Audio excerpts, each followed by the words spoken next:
Hey guys, welcome back, and this is going to be a quick video to review Reserach and works cited. So the first thing that I wanted to mention, and you should already have notes over the Big Six research skills, so those Cornell notes should be located in your ELA binders. But remember, when you are being asked to research, the Big Six are really important. So you need to make sure you understand what your task is, define the problem, and identify the information that you need.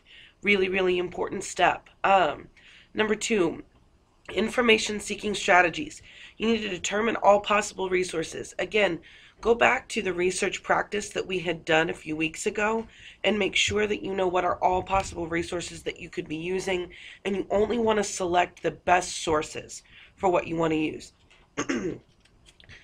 Locate those sources both intellectually and physically. And remember, those are things like identifying keywords and making sure that the keywords that you're looking for is what you are putting into a search engine. Remember, don't ask questions or search whole phrases. I just identify those keywords. And then find your information within your sources. Remember, a lot of times when you are trying to answer a question or solve a problem, you are not going to find the exact word-for-word answer in your research. You're going to need to make some inferences. You're going to need to piece things together. You're going to need to synthesize what it is that you're reading. Then you need to make sure you use that information, synthesize everything that you've gathered together from multiple sources, and then when you put it together in the evaluation stage, that's when you can really see, okay, did I answer my question? Did I get what I was supposed to get out of this? Okay? Now, what we are going to be asking you to do is we are going to be asking you to go to Microsoft Word. And remember that when you are creating a works cited page, you're going to be required, or when you're doing research, you're going to be required to do a works cited page. Many of you requested that I do a little bit of review on how to use the Word works cited generator, and so this is just going to be a really quick review of what I need from you. The biggest thing is to go ahead and open a blank Word document, and then you want to save it to your desktop. Really, one document is all that's necessary for your research. So I'm going to go ahead and file. I'm going to save this on my desktop.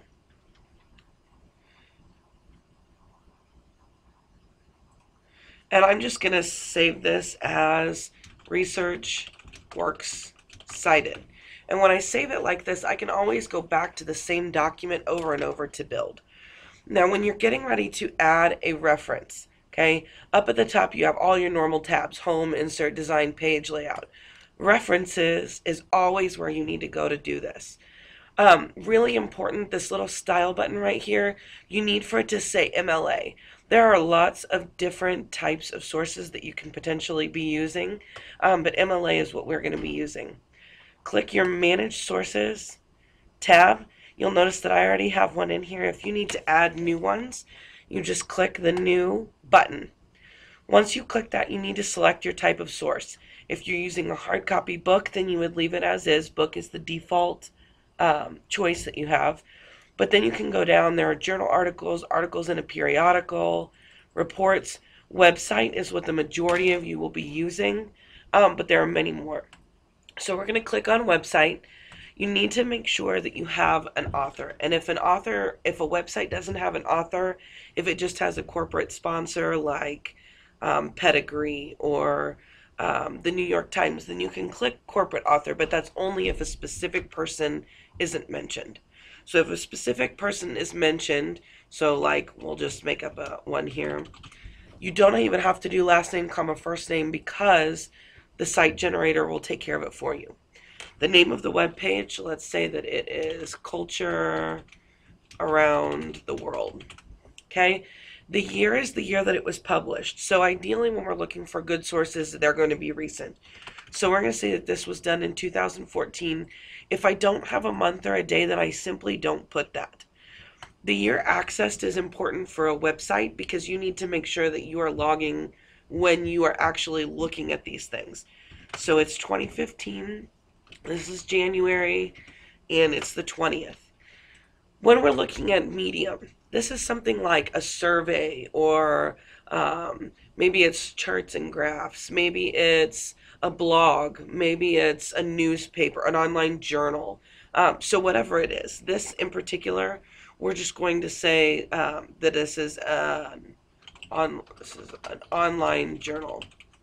Now, typically, this is all you would have to fill out, but this is all that Word asks for. When you're using a website, you always want to have the URL. So if you click Show All Bibliography Fields, you'll notice that the ones with red stars, those are the ones that are really highly recommended and suggested. Again, if the information's not available, then it's not available. But if you're using a source where the majority of information is not available, I would really question the validity of your source. If you scroll down, you'll notice that there is a spot for the URL. And so if you need something, you can go copy the URL and paste it in here. When you're done, all you do is click OK, and it should show up for what you need. It also shows up in your current list. So if your master list really gets built and there's a lot in here, you can just pick the ones you want and then click copy, and your current list is what will actually be generated. When you're all the way done entering all your sources, then you can click close, and up at the top there's one that's bibliography. All you have to do is for MLA, we want to go down to Works Cited.